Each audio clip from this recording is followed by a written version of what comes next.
Hello friends, तो कैसे हैं आप सब। आज हम पढ़ेंगे क्लास 8 का ज्योग्राफी में चैप्टर नंबर 3। क्या पढ़ेंगे? कृषि। चैप्टर का नाम क्या है? कृषि। गुरप्रीत, मधु और टीना एक गांव से गुजर रहे थे। गुरप्रीत, मधु और टीना जो है कि एक गांव से कहीं जा रहे थे। वहां उन लोगों ने एक किसान की खेत को जुताई करते हुए देखा। एक किसान को जो है कि खेत को जोतते हुए देखा। किसान ने उन लोगों से कहा कि वह गेहूं को बुआई करने जा रहा है। किससे कहा? गुरप्रीत, मधु और टीना को। और मृदा को अधिक उपजाऊ बनाने के लिए अभी खाद डाला है।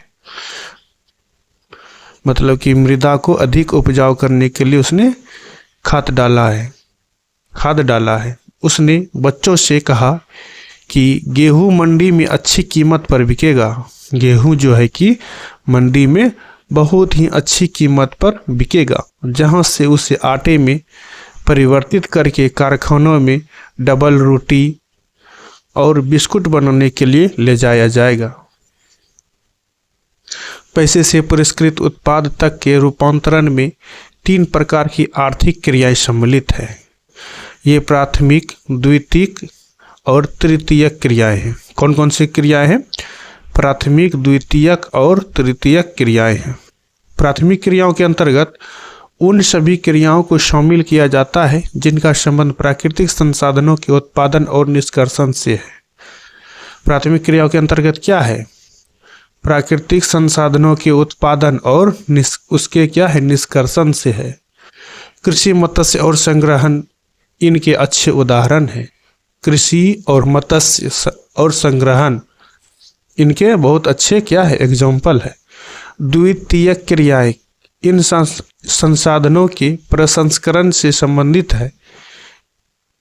द्वितीयक क्रिया में क्या क्या है? इस्पात विनिर्माण, डबल रोटी पकाना, कपड़ा बुनना, इन क्रियाओं के क्या है? उदाहरण। किन क्रियाओं के? द्वितीयक क्रियाओं के एग्जाम्पल है। अब है तृतीयक क्रियाएं। प्राथमिक और द्वितीयक क्षेत्रों को सेवा कार्यों द्वारा सहयोग प्रदान करती है। जैसे में ले लीजिए यातायात, व्यापार, बैंकिंग, बीमा और विज्ञापन क्या है? तृतीयक क्रिया के उदाहरण है। कृषि एक प्राथमिक क्रिया है। कृषि क्या है? एक प्राथमिक क्रिया है।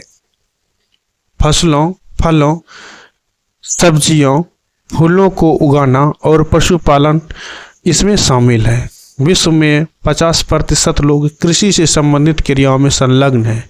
50% से अधिक क्या है? कृषि से संबंधित क्रियाओं में संलग्न है। भारत की 2/3 जनसंख्या अब तक कृषि पर निर्भर है।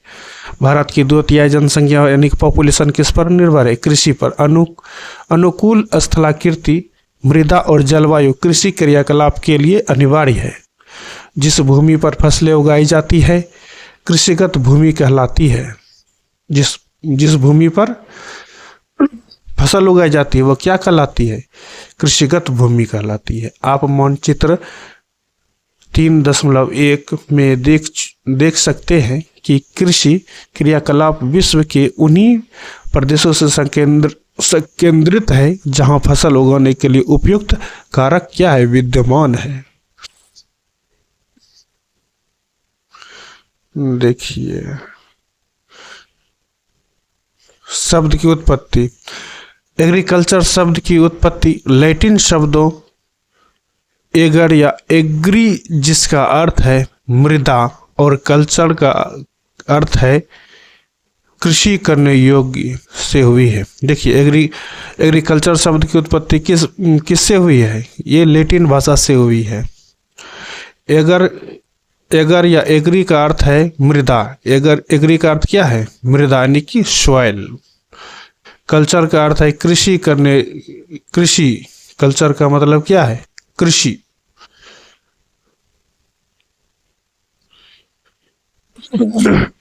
देखिए 3.1 चित्र नंबर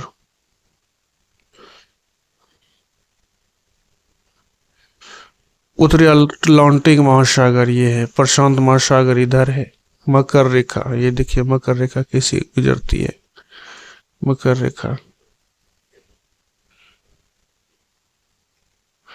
ये दक्षिणी महासागर को देते हुए जाती है, हिंद महासागर इधर है, प्रशांत महासागर ये है, कर्क रेखा ये देखिए, कर्क रेखा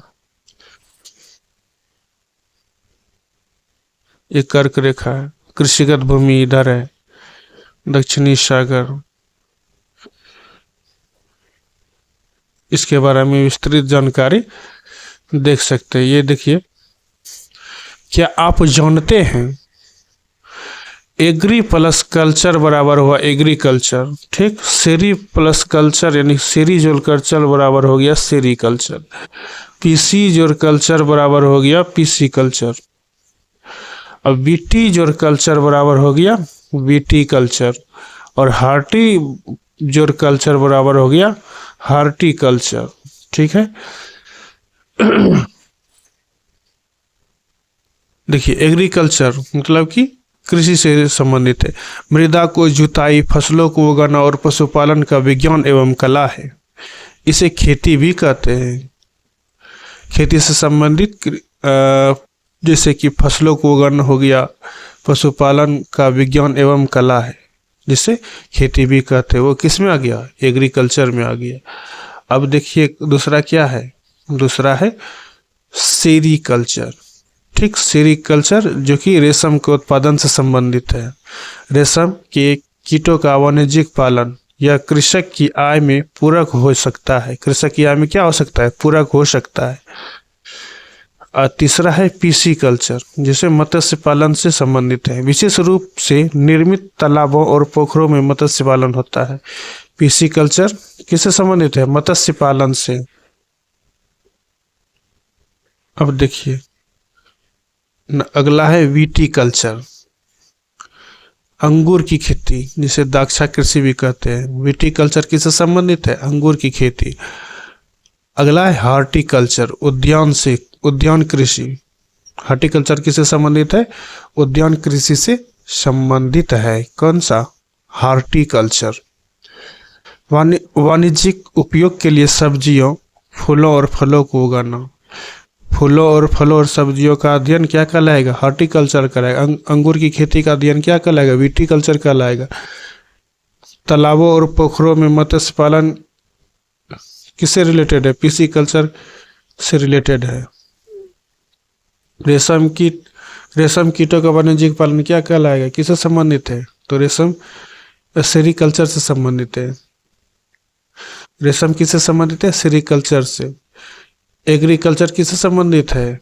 मृदा की जुताई, फसलों को उगाना, पशुपालन, विज्ञान एवं कला है। जिससे खेत की जुताई किससे संबंधित है? एग्रीकल्चर से।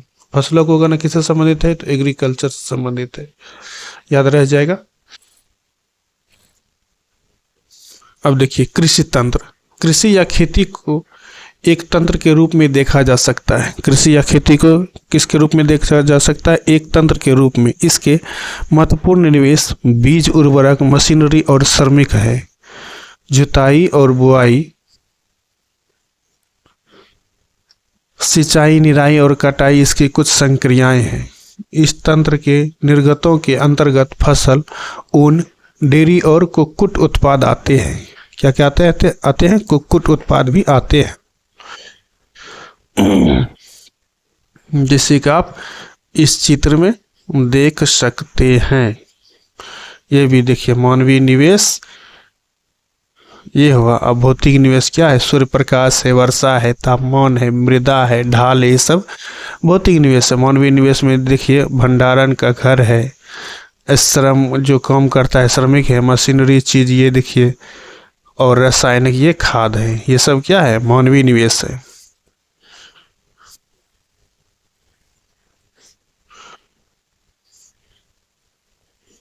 कृषि के प्रकार कितने होते हैं? चलिए देखते हैं।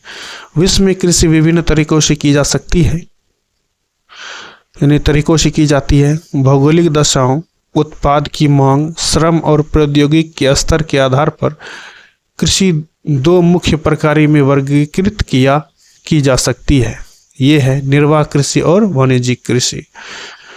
निर्वाह कृषि और वाणिज्यिक कृषि।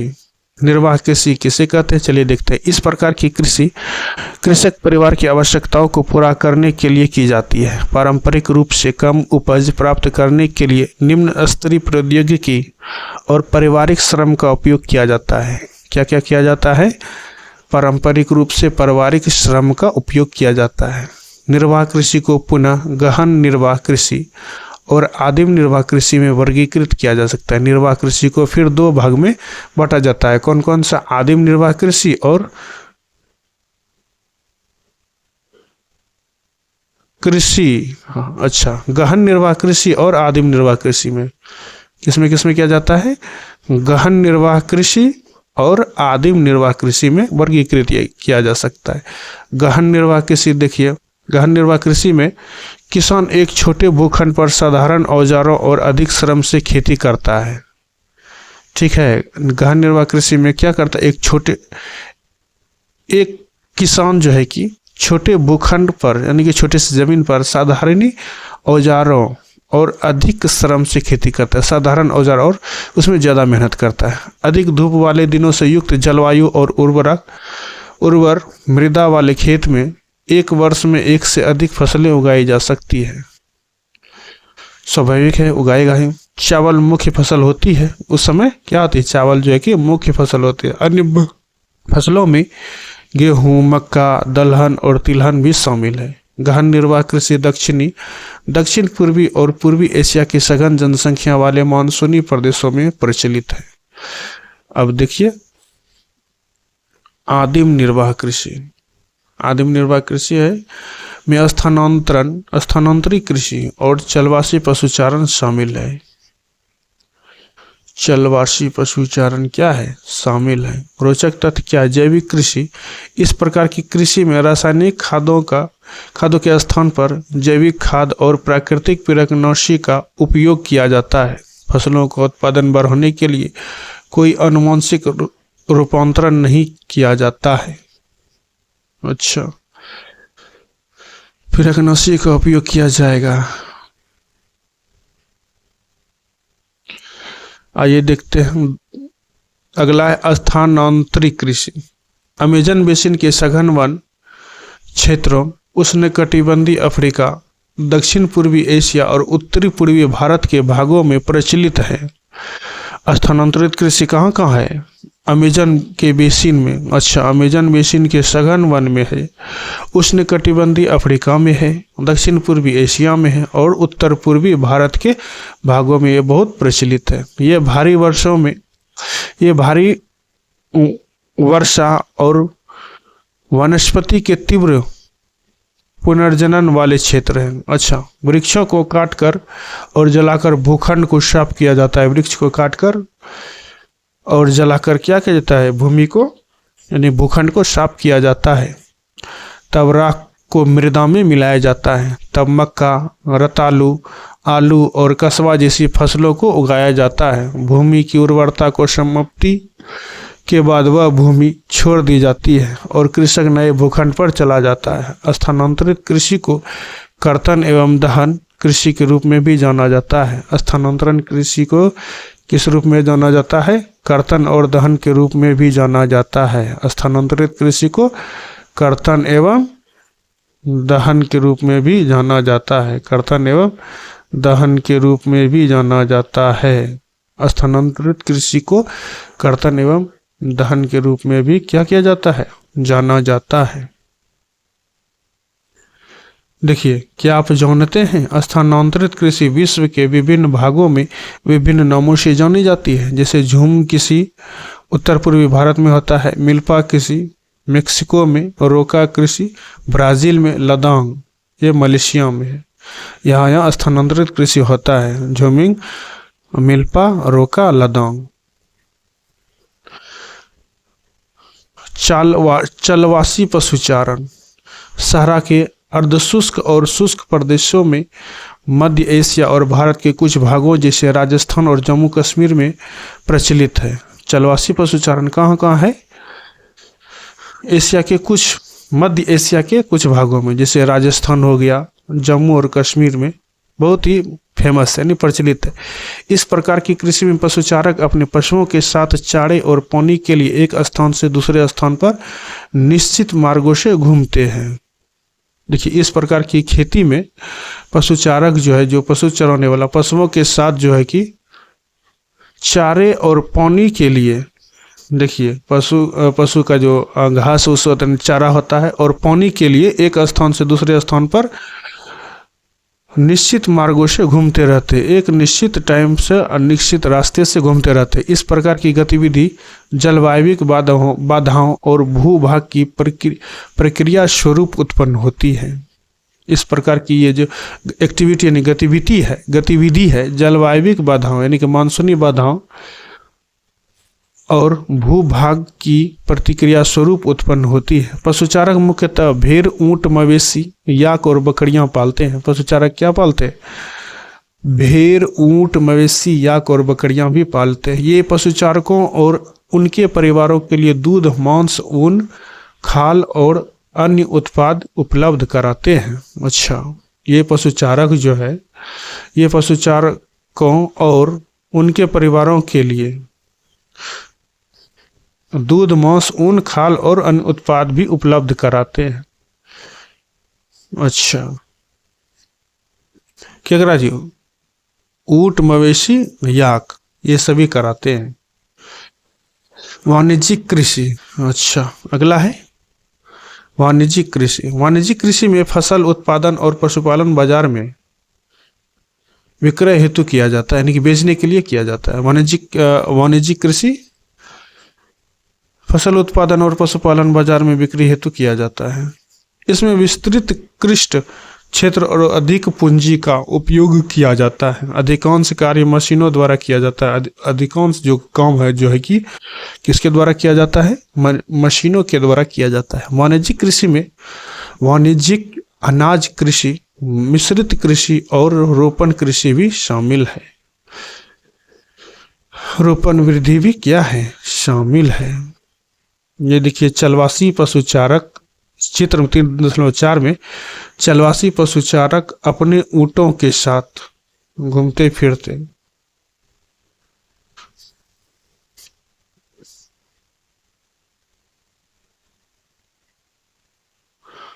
अब देखिए, वाणिज्यिक अनाज कृषि, अगला टॉपिक है वाणिज्यिक अनाज कृषि में फसलें वाणिज्यिक उद्देश्य से उगाई जाती है। वाणिज्यिक उद्देश्य से क्या उगाई जाती है? गेहूं और मक्का सामान्य रूप से उगाई जाने वाली फसलें हैं। उत्तर अमेरिका, यूरोप और एशिया के शीतोष्ण घास के मैदान वाणिज्यिक अनाज कृषि के प्रमुख क्षेत्र है। देखिए, वाणिज्यिक क्षेत्र कौन से? उत्तर अमेरिका, यूरोप और एशिया के शीतोष्ण घास के मैदान, यानी एशिया के शीतोष्ण घास के मैदान वाणिज्यिक अनाज कृषि के प्रमुख क्षेत्र है। यानी कि वाणिज्यिक कृषि यहाँ पर ज्यादा पाई जाती है। ये क्षेत्र सैकड़ों हेक्टेयर के बड़े फार्मों से युक्त विरल आबादी वाले क्षेत्र है। अच्छा, अत्यधिक ठंड वर्धन काल को बाधित करती है। अच्छा, वर्धन काल को क्या करती है? रोकती है। और केवल एक ही फसल उगाई जा सकती है। इसमें केवल क्या है कि एक ही फसल उगाई जा सकती है। अब देखिए, मिश्रित कृषि। मिश्रित कृषि में भूमि का उपयोग भोजन व चारे की फसलें उगाने और पशुधन पालन के लिए किया जाता है। मिश्रित कृषि में क्या किया जाता है? भूमि का उपयोग भोजन व चारे की फसलें उगाने और पशुधन पालन के लिए किया जाता है। यह यूरोप, पूर्वी संयुक्त राज्य अमेरिका, अर्जेंटीना, दक्षिण पूर्वी ऑस्ट्रेलिया, न्यूजीलैंड और दक्षिण अफ्रीका में क्या है? प्रचलित है। आगे देखते हैं। आगे है रोपण कृषि। अच्छा, वाणिज्यिक कृषि का एक प्रकार है। रोपण कृषि वाणिज्यिक कृषि का एक टाइप है, एक प्रकार है, जहां चाय, कहवा, काजू, रबर, केला अथवा कपास की एकल फसल उगाई जाती है। यानी कि एकल फसल, यानी एक ही फसल उगाई जाती है। इसमें बहुत पैमाने पर श्रम और पूंजी की आवश्यकता होती है। इसमें बहुत कठिन परिश्रम और पूंजी यानी पैसे की आवश्यकता होती है। उत्पाद का प्रसंस्करण खेतों पर ही या निकट के कारखानों में किया जा सकता है। अच्छा, इस प्रकार इस कृषि में परिवहन जाल के विकास की अनिवार्यता होती है। परिवहन जल विकास की क्या होती है? अनिवार्यता होती है। रोपण कृषि के मुख्य क्षेत्र विश्व के उष्णकटिबंधीय प्रदेशों में पाए जाते हैं। रोपण कृषि क्या होता है? मुख्य क्षेत्र विश्व के उष्णकटिबंधीय क्षेत्र यानी कि प्रदेशों में पाए जाते हैं। मलेशिया में रबर, ब्राजील में कहवा, भारत और श्रीलंका में चाय के कुछ उदाहरण हैं। ये सभी रोपण कृषि में आते हैं। और ये देखिए गन्ने की रोपण कृषि, ये सभी क्या है? गन्ना है। इसको रोप के उगाया गया है। और इधर भी देखिए केले की रोपण कृषि, ये सब भी रोपण कृषि के द्वारा ही किया गया है, रोपण विधि द्वारा ही किया गया है। मुख्य फसलें, बढ़ती हुई जनसंख्या की आवश्यकताओं को पूरा करने के लिए विविध प्रकार की फसलें उगाई जाती हैं। अच्छा, बढ़ती हुई जनसंख्या की आवश्यकता यानी पॉपुलेशन की जो नीड है, उसका ज़रूरत चीज़ है, उसको पूरा करने के लिए विविध प्रकार की फसलें जो कि बोई जाती है, उगाई जाती है। फसलें कृषि आधारित उद्योगों के लिए भी कच्चे माल की आपूर्ति करती है। गेहूँ, चावल, मक्का और बाजरा मुख्य खाद्य फसलें हैं। मुख्य फसलें कौन कौन सा है? गेहूँ, चावल, मक्का और बाजरा क्या है? मुख्य फसलें हैं। जूट और कपास रेशेदार फसलें। जूट और कपास कैसा फसल है? तो रेशेदार फसल है जूट और कपास। चाय और कहवा मुख्य पेय फसल है। चाय और कहवा कौन सा फसल है? पेय फसल है। चाय और कहवा, चाय और कहवा कौन सा फसल है? पेय फसल है। कौन सा फसल है? पेय फसल है। चाय और कहवा कौन सा फसल है फ्रेंड्स? तो पेय फसल है। चावल, यह विश्व की मुख्य खाद्य फसल है। विश्व की मुख्य खाद्य फसल कौन सा है? चावल है। यह उष्णकटिबंधीय और उपोष्णकटिबंधीय प्रदेशों में मुख्य आहार है। अच्छा, यह जो उष्णकटिबंधीय क्षेत्र और उपोष्णकटिबंधीय क्षेत्र, ये वहाँ का मुख्य आहार है यानी कि मुख्य भोजन है। चावल के लिए उच्च तापमान यानी कि हाई टेम्परेचर, अधिक आर्द्रता एवं वर्षा की आवश्यकता होती है। यह फसल चिकायुक्त जलोढ़ मृदा जिसमें जल रोकने की क्षमता हो। चिकायुक्त जलोढ़ मृदा क्या होती है? जिस मृदा में जल रोकने की क्षमता होती है उसे चिकायुक्त जलोढ़ मृदा कहते हैं। में सर्वोत्तम ढंग से बढ़ती है। चीन चावल उत्पादन में अग्रणी है। चीन देश क्या है? चावल उत्पादन करने में सबसे आगे है। इसके बाद में क्रमशः दूसरे स्थान पर भारत, तीसरा पे जापान है, चौथा पे श्रीलंका और पांचवा पर मिस्र है। तो एक क्वेश्चन पूछा जाएगा, तो चावल उत्पादन करने में सबसे पहले कौन आता है? तो आंसर आ जाएगा चीन। अनुकूल जलवायविक दशाओं जैसे पश्चिमी बंगाल और बांग्लादेश में एक वर्ष में 2 से 3 फसलें उगाई जाती हैं। अनुकूल जलवायु यानी कि जलवायु की अनुताबिक दशाओं जैसे पश्चिमी बंगाल यानी वेस्ट बंगाल और बांग्लादेश में एक वर्ष में 2 से 3 फसल उगा दिया जाता है। वो तो बिहार की तरफ भी होता है। गेहूं के वर्धन काल में मध्यम तापमान एवं वर्षा और सस्य कर्तन, फसल की कटाई के समय तेज धूप की आवश्यकता होती है। इसका विकास सुअपवाहित दुमुट मृदा में सर्वोत्तम ढंग से होता है। गेहूं संयुक्त राज्य अमेरिका, कनाडा, अर्जेंटीना, रूस, यूक्रेन, ऑस्ट्रेलिया और भारत में विस्तृत रूप से उगाया जाता है। गेहूं देखिए कहाँ कहाँ ऊपर उगाया जाता है? संयुक्त राज्य अमेरिका में भी उगाया जाता है, कनाडा में उगाया जाता है, अर्जेंटीना में उगाया जाता है, रूस में उगाया जाता है, यूक्रेन और ऑस्ट्रेलिया और भारत में तो उगाया ही जाता है। भारत में यह शीत ऋतु में उगाया जाता है। भारत में कब उगाया जाता है गेहूं? शीत ऋतु में। मिलेट, ये मोटे अनाज के रूप में भी जाने जाते हैं और कम उपजाऊ तथा बलुई मृदा में उगाई जा सकती है। ये ऐसी फसल है जिसे कम वर्षा और उच्च से मध्यम तापमान तथा पर्याप्त सूर्य की प्रकाश की आवश्यकता होती है, जैसे ज्वार बाजरा और रागी।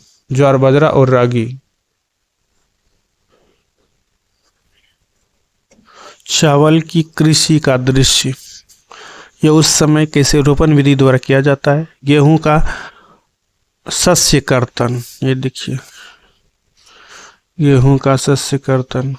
बाजरे की कृषि। कपास, इसकी वृद्धि के लिए उच्च तापमान, हल्की वर्षा, 200 से 210 पलारहित दिन और तेज चमकीली धूप की आवश्यकता होती है। कपास के लिए टेम्परेचर देखिए 200 से 210 के आसपास। यह काली और जलोढ़ मृदा में सर्वोत्तम उगती है।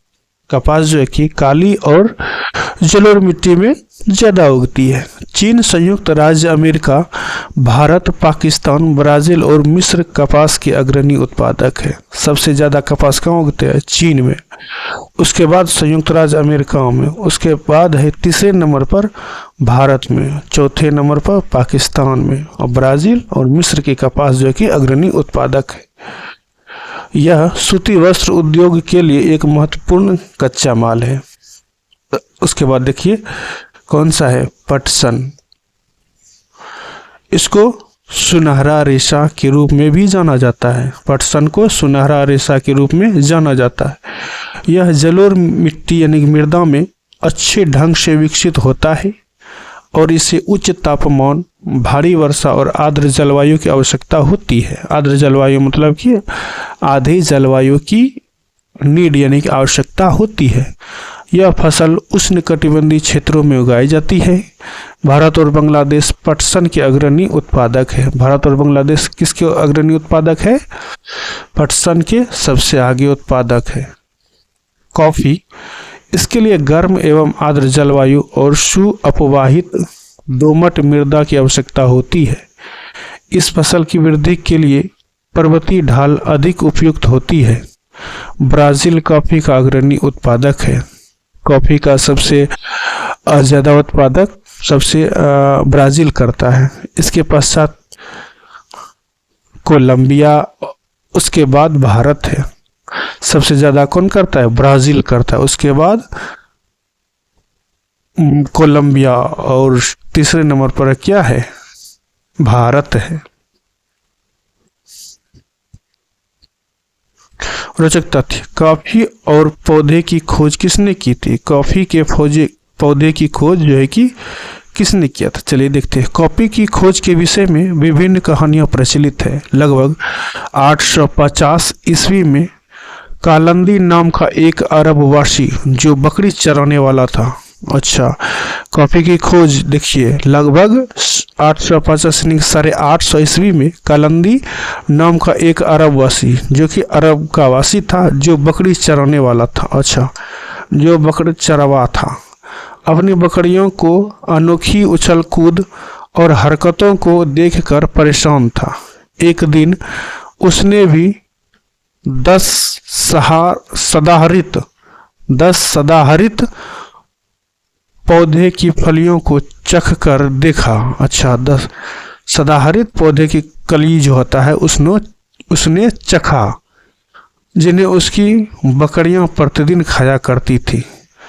उसने आनंद के भाव का अनुभव करने के बाद अपनी खोज के विषय में संसार को बता दिया। अच्छा, उसने चखा जो कि अच्छा लगा, उसे बहुत अच्छा लगा।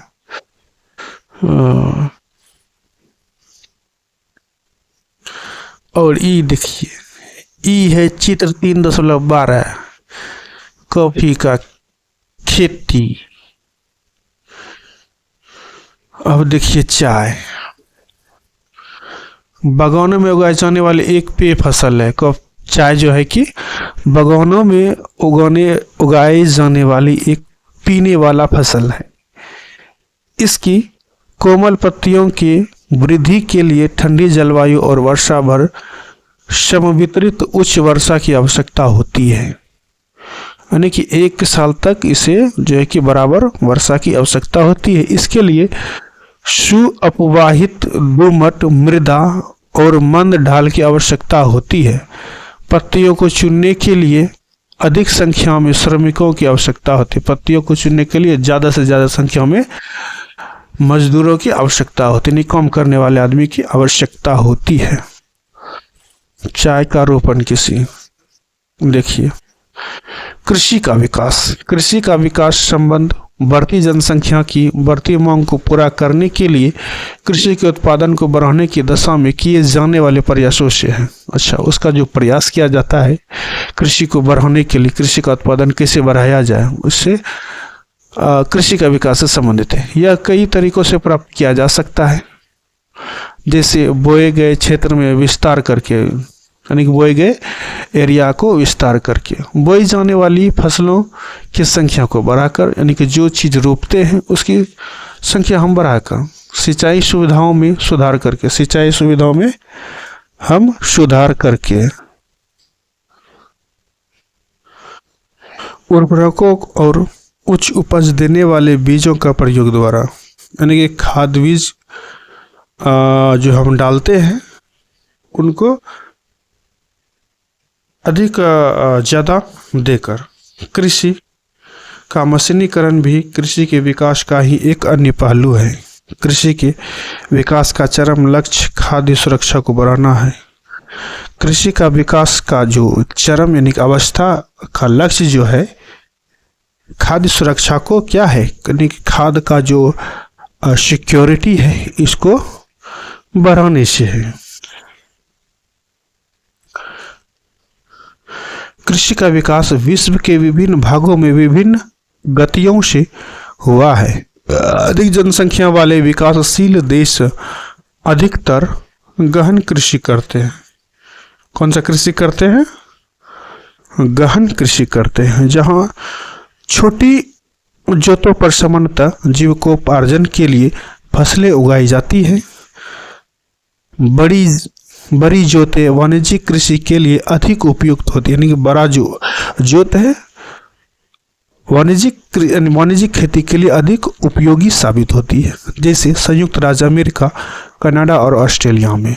आओ हम दो फर्मा, एक भारत और दूसरे संयुक्त राज्य अमेरिका के वस्तु स्थिति अध्ययनों की सहायता से विकासशील और विकसित देशों की कृषि के विषय में जाने। चलिए जानते हैं। सबसे पहले जानिए, क्या आप जानते हैं खाद्य सुरक्षा तभी बनी रहती है जब सभी व्यक्तियों को क्रियाशील और स्वस्थ जीवन जीने के लिए आहार की आवश्यकता और प्राथमिकता के आधार पर हर समय पर्याप्त, सुरक्षित और पौष्टिक खाद्य पदार्थ की सुविधा उपलब्ध हो। बात तो सही है, यदि सब चीज सही होगा तब ना हम भी सही से चलेंगे। भारत का एक फॉर्म उत्तर प्रदेश के गाजीपुर जिले में अलीदाबाद एक छोटा सा गांव है। कहाँ है? यूपी के गाजीपुर जिला। अब गाजीपुर जिले में एक अलीदाबाद एक छोटा सा क्या है, विलेज यानी गांव है। मुन्ना लाल इस गांव का एक छोटा किसान है। मुन्ना लाल क्या है? एक इस गांव का, कहाँ का? अलीदाबाद का एक छोटा सा किसान है, जिसके पास लगभग 1.5 हेक्टेयर का एक फार्म है, यानी कि फार्म है। उसका आवास मुख्य गांव में है। उसका घर कहाँ है? बीच गांव में है। वह अधिक उपज देने वाले बीजों को बाजार से वर्षों के एकांतर पर खरीदता है। अच्छा, वर्षों के एकांतर पर खरीदता है। उसकी भूमि उर्वर है। उसकी भूमि क्या है? उर्वर है। और वह वर्ष में कम से कम 2 फसलें सामान्यतः गेहूं या चावल और दालें उगाता है। एक वर्ष में यानी कि एक साल में 2 फसल उगाता है। किसान अपने मित्रों और बुजुर्गों के साथ साथ सरकारी कृषि अधिकारियों से कृषि कार्यों के संबंध में सलाह लेता है। वो जो क्या नाम है, मुन्ना लाल है, वो अपने सहपाठी से यानी कि जो दोस्त है उससे खेती के बारे में सलाह लेते रहता है, और वहाँ का जो सरकारी अधिकारी है उसके बारे में भी पूछता रहता है कि कैसे खेती करे। वह अपनी खेती की जुताई के लिए भाड़े पर ट्रैक्टर लेता है। यद्यपि उसके कुछ मित्र अभी भी बैलों से खेतों को जोतने की परंपरागत विधि का प्रयोग करते हैं। मुन्ना लाल जो है कि एक भाड़े पर ट्रैक्टर लेता है अपने खेत को जोतने के लिए, लेकिन उसका जो दोस्त लोग है वो भी अभी भी बैलों से खेती को जोतने की परंपरागत विधि का प्रयोग करते हैं। समीप यानी नज़दीक के खेत में एक नलकूप है, यानी उसके बगल नज़दीक के खेत में एक नल है जिसे वह अपने खेत की सिंचाई के लिए भाड़े पर लेता है। अच्छा, नल जो है कि वो भी खेत को पटाने के लिए कि सिंचाई के लिए भाड़े पर लेता है। मुन्ना लाल के पास 2 भैंस और कुछ मुर्गियां भी है।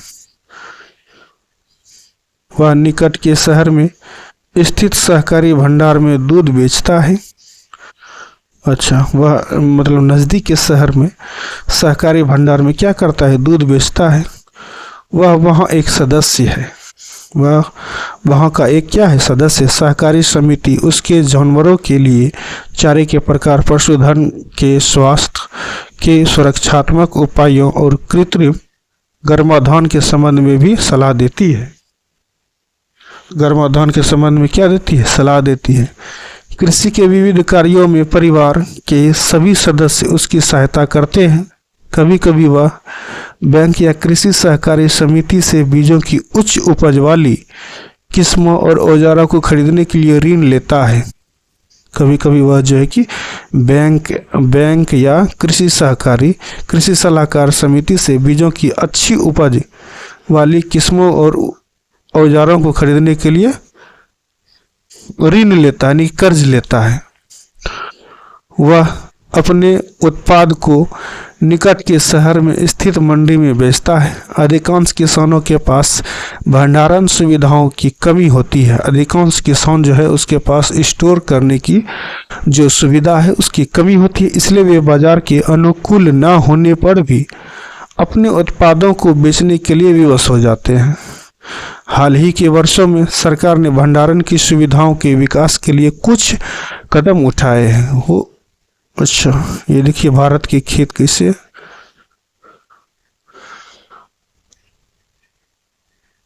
खेत जोतते किसान संसाधन एवं विकास, ये संसाधन है।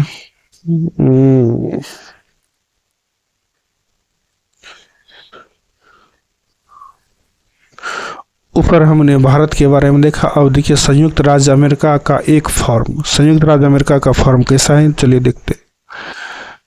संयुक्त राज्य अमेरिका का फॉर्म। संयुक्त राज्य अमेरिका में एक फॉर्म का औसत आकार भारतीय फॉर्म की तुलना में बहुत बड़ा है। भारत में छोटा है लेकिन संयुक्त राज्य अमेरिका में बहुत बड़ा है। संयुक्त राज्य अमेरिका में एक प्रारूपिक फॉर्म का आकार यानी कि 250 हेक्टेयर का होता है। किसान सामान्यतः फॉर्म में रहता है। मक्का, सोयाबीन, गेहूं और चुकंदर यहाँ उगाई जाने वाली कुछ महत्वपूर्ण फसलें हैं। अमेरिका में क्या क्या उपजाया जाता है, मक्का सबसे प्रथम, उसके बाद सोयाबीन, गेहूं और चुकंदर यहाँ की उगाई जाने वाली महत्वपूर्ण फसल है। संयुक्त राज्य अमेरिका के मध्य पश्चिम में स्थित आयोवा राज्य के एक किसान जी हॉरेन के पास 300 हेक्टेयर भूमि है। अच्छा, किसके पास है, जी हॉरेन के पास कितना भूमि है, 300 हेक्टेयर भूमि है। वह अपने खेत में मक्का तब उगाता है जब वह आश्वस्त हो कि मृदा और जल संसाधन इस फसल की आवश्यकता को पूरा कर देंगे। वह तभी वो मक्का उगाएगा जब वो समझ जाएगा कि पानी होने सब हमको पूर्ण अवस्था में मिल जाएगा। फसल को नुकसान पहुंचाने वाले पीड़कों पर नियंत्रण के लिए पर्याप्त उपाय किए जाते हैं। फसल पर जो कीड़ा लगता है उसको भी नियंत्रित कर लेता है। समय समय पर वह मृदा के नमूनों को मृदा परीक्षण प्रयोगशाला में जांच के लिए भेजता है, यानी कि अपनी मिट्टी को वो प्रयोगशाला में जांच के लिए भेज देता है कि उसमें पर्याप्त पोषक है या नहीं।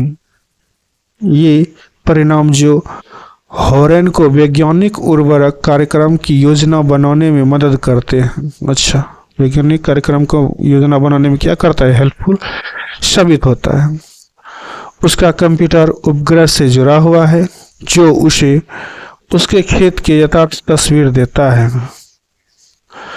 यह रासायनिक उर्वरकों और कीटनाशकों का आवश्यकता अनुसार प्रयोग करने में मदद करता है। वह ट्रैक्टरों, बीज बोने की मशीन, वह जो है कि ट्रैक्टर और बीज बोने की जो मशीन है,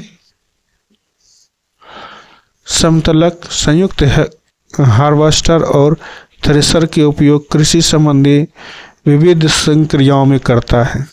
अनाज स्वचालित अन्न भंडार में संचित किए जाते हैं, यानी ऑटोमेटिक जो भंडार है उसमें स्टोर किया जाता है, अथवा बाजार अभिकरणों यानी कि मार्केट एजेंसियों में भेज देते हैं। संयुक्त राज्य अमेरिका में किसान एक व्यवसाय की तरह काम करता है, न कि एक खेतिहर किसान की तरह। अच्छा, संयुक्त राज्य अमेरिका का फार्म, ये देखिए मानो की खेती है।